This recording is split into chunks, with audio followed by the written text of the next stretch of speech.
23 کاله خلکو ته د اسلام د بلنې ورکولو وروسته اوس رسول الله صلی الله علیه وسلم د ټول عرب سردار ګرځېدلی و او ټول عربي سیمه یې خپلې بتپرستۍ پرېښودې او په چټکۍ سره د اسلام په لور روانه و.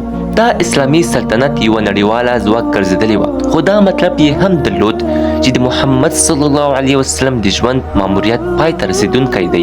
د عرب د فتحې وروسته دا خبر ټولو نړۍ ته ورسېد چې په عرب کې یو نبي راغلی دی چې لومړی ځل یې ټول عرب د یو خدای په نوم سره متحد کړل او له دې وروسته په ټوله نړۍ کې د هغه یعنی صلی الله علیه وسلم په اړه خلکو ته خبر ورسېد. خبرې اترې پیل شوې او خلک له لرو لرو سیمونه د دې لپاره راتلل چې د رسول الله صلی الله علیه وسلم په اړه معلومات ترلاسه کړي. تر دې وروسته رسول الله صلی الله علیه وسلم د خپل ژوند لومړي او وروستي حج ته روان شو. هلته یې د حجة الوداع خطبه ورکړه. د دې خطبې یوازې 10 کاله وروسته د رسول الله صلی الله علیه وسلم مخې ته له 1 لک څخه ډیر خلک ولاړ وو چې په هغو کې هر نسل سپین، نسواري او تور شامل وو. هلته رسول الله صلی الله علیه وسلم په نړۍ کې تر ټولو لومړی د نسل پالنې د ختمېدو اعلان وکړ او ویې فرمیل هیڅ سپین پر تور او هیڅ عرب په غیر عرب باندې هیڅ غوره توب نه لري. هو او د ښځو د حقونو په اړه هم خبرې وشوې. هغه ورځ چې رسول الله صلی الله علیه وسلم څخه خبرې وکړې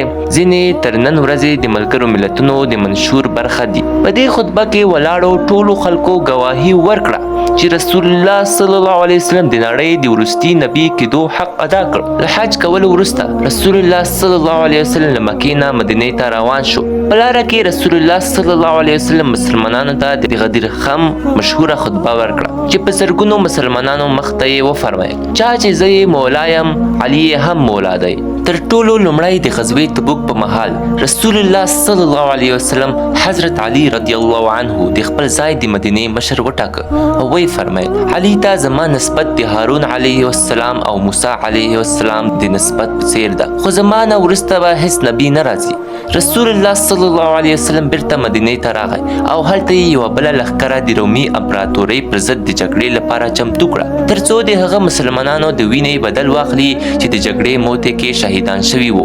د دې لښکر مشر یې د زید بن حارث رضی الله عنه زوی اسامه بنت زید وټاکه ځکه چې د هغه پلار زید بن حارث جګړه کې د مسلمانانو مشري کوله او په همدې جګړه کې شهید هم شو. خو ناڅاپه یوه ورځ رسول الله صلی الله علیه وسلم ناروغي پیل شوه او ورو ورو دا ناروغي شدیدېدله چې عمله یې پوځ د مخکې تګ څخه ودرېد. سره له دې چې ناروغي ډیره سخته وه خو بیا هم رسول الله صلی الله علیه وسلم به د نبوي جومات کې د مسلمانانو امامت کوه، خو د ژوند په وروستیو ورځو کې امامت نشو کولی. نو یې حضرت ابوبکر رضی الله عنه ته امر وکړ چې د هغه پر ځای امامت وکړي. د خپل ژوند په وروستیو ورځو کې رسول الله صلی الله علیه وسلم له حضرت عایشه رضی الله عنها څخه هغه کوټې کې چې رسول الله صلی الله علیه وسلم پکې خپلې وروستۍ ورځې تېرې کړې د نبوي جومات سره نږدې یوه خونه وه. خو له دې وروسته د هغه ناروغي لا پسې زیاته شوه. ناڅاپه یوه ورځ د حضرت عایشه رضی الله عنه له خونې نه غږ پورته شو چې رسول الله صلی الله علیه وسلم له دې دنیا نه تللی دی. دا خبره د مدینې خلکو ته ډیره حیرانونکې وه ځکه د هغه یعنی صلی الله علیه وسلم عمر د نن ورځې د میلادي کلیزې له مخې یوازې 1 کاله و او د اسلامي حجري کلیزې له مخې 3 کاله و. ورو ورو دا خبره ټولو مدینې کې خپره شوه او د مدینې خلک په ژړا شول. کله چې خلک ژړا پیل کړه نو حضرت عمر رضی الله عنه ته غوسه ورغله. هغه خپله توره راوویستله او ویې ویل څوک چې ووایي رسول الله صلی الله علیه وسلم وفات شوی دی زه به یې سر پرې کړم. هغه وویل رسول الله صلی الله علیه وسلم د حضرت موسی علیه السلام په شان یوازې د څه وخت لپاره تللی دی او ژر به بیرته راشي ځکه چې کله بني اسرائیل د فرعون له غلامۍ نه خلاص شول او 40 کاله په صحرا کې ګرځېدل نو حضرت موسی علیه السلام خپله امت پرېښوده او 40 ورځې د تور غره ته د الله تعالی سره د خبرو لپاره ولاړ. نو بني اسرائیل فکر وکړ چې حضرت موسی علیه السلام وفات شوی دی، خو حقیقت دا و چې حضرت موسی علیه السلام ژوندی و او له 40 ورځو وروسته بیرته راغی. نو ځکه حضرت عمر رضی الله عنه هم دا خبره وکړه چې رسول الله صلی الله علیه وسلم به هم له الله تعالی سره لیدلو ته تللی وي او ژر به بیرته راشي. دا خبره ځکه کېده چې رسول الله صلی الله علیه وسلم تل به یې ویل یوه ورځ به مسلمانان د روم او فارس ستر امپراتورۍ فتح کړي او مسلمانان به د نړۍ تر ټولو واکمن قوم شي. نو حضرت عمر رضی الله عنه ته دا خبره ناشونې ښکاره شوه چې رسول الله صلی الله علیه وسلم به دا ټول اهداف تر سره نه کړي او امت به یوازې پرېږدي ځکه هغه دا پوهېده دا خبره د فکر وړ وه چې یوه ورځ به الله تعالی همدا سیمې د همدغه په لاس فتح کړي. حضرت عمر رضی الله عنه د تورې سره د نبوي جومات په منځ کې ولاړو په داسې حال کې چې حضرت ابوبکر رضی الله عنه چې د رسول الله صلی الله علیه وسلم تر ټولو نږدې ملګری و د خپلې لور حضرت عایشه رضی الله عنه د خونې دننه رسول الله صلی الله علیه وسلم ته ورغی او د هغه مبارک تنده یې ښکل کړ. حضرت عمر رضی الله عنه لا هم د تورې سره ولاړ او خلکو ته یې اجازه نه ورکوله چې د رسول الله صلی الله علیه وسلم د وفات خبره وکړي. خو حضرت ابوبکر رضی الله عنه د حضرت عمر رضی الله عنه په اوږه لاس کېښود او عمر ته یې وویل عمره کښېنه. خو حضرت عمر لا هم ولاړ او توره یې په لاس کې وه. نو ابوبکر رضی الله عنه خلکو ته وویل عمر پرېږدئ او بیا یې د خپل ژوند تر ټولو مهمه وینا پیل کړه. ټولو ته دا معلومه وه چې کله رسول الله صلی الله علیه وسلم کومه خبره کوله نو تر ټولو لومړی به ابوبکر رضی الله عنه ژړل. خو هغه ورځ چې ټوله مدینه په زور زور ژړل ابوبکر رضی الله عنه خپل غم قابو کړ ځکه هغه پوهېده چې نن دا یوازې د ژړا ورځ نه ده بلکې دا د رسول الله صلی الله علیه وسلم د مشن ته پر مخ بیولو ورځ ده.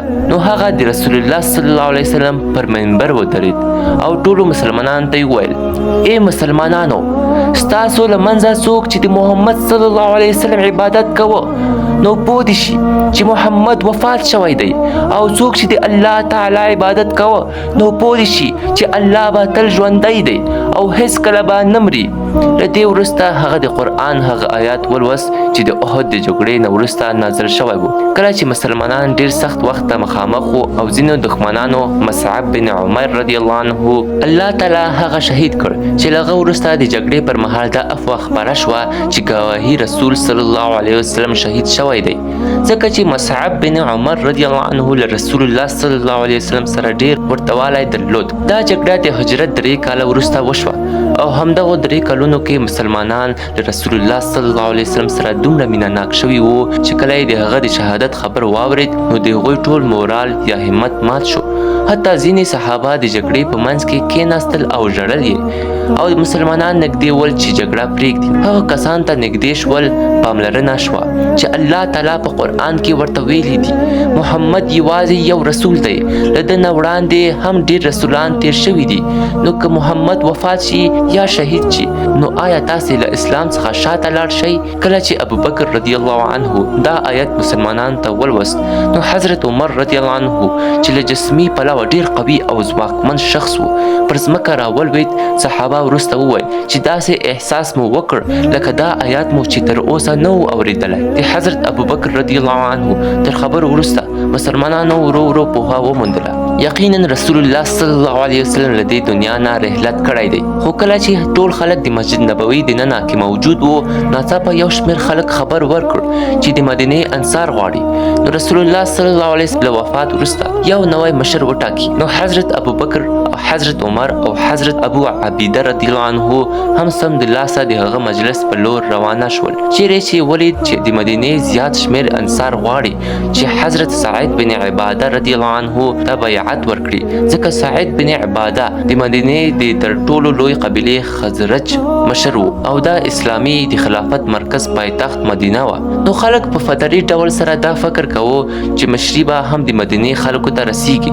خو ناڅاپه حضرت ابوبکر او حضرت عمر رضی الله عنه هلته ورسید او هڅه یې وکړه چې ټولو ته دا خبره واضح کړي چې دا نور هغه پخوانی کوچنی اداره نه ده چې یوازې د مدینې لپاره وه بلکې دا اوس د ټول عرب خلافت دی. عربان به د قریشو پرته بل څوک د خپل مشر په توګه ونه مني ځکه چې قریش د مکې اوسیدونکي وو او مکه د عربو تر ټولو مهم ښار وو چیرته چې د عربو تر ټولو مقدس ځای کعبه واقع ده او همدغه قریش وو چې د کلونو مخکې د ابرهه د 6,000 پوځیانو پر وړاندې د الله لخوا یوه معجزه ورته ورکړل شوه چې هغه پوځ یې تباه کړ. د ماتې وروسته قریشو ته په ټولو عرب کې ډېر عزت حاصل شو او اوس محمد صلی الله علیه وسلم هم د همدې قریشو له قبیلې څخه و چې دا معنا لري اوس یوازې قریش کولی شي عرب متحد وساتي. هلته ولاړو ټولو خلکو د دوی له خبرو سره موافقه وکړه او له هغوی وروسته خلکو حضرت سعید بن عباده رضی الله عنه ته بیعت ورکول پرېښود. خو بیا هم دا بحث روان و چې د رسول الله صلی الله علیه وسلم تر وفات وروسته دا لویه سلطنت به څوک اداره کړي. بالاخره حضرت ابوبکر رضی الله عنه وویل موږ باید عمر یا ابو عبیده له دې دواړو څخه یو د خپل خلیفه په توګه وټاکو. خو حضرت عمر رضی الله عنه د حضرت ابوبکر په لاس بیعت وکړ او ویل چې ستاسو نه بهتر د دې مقام لپاره بل څوک نشته. او همدغه وخت خو تر دې دمه په دې غونډه کې هر څوک چې یاد شو پر هغه توافق نه و.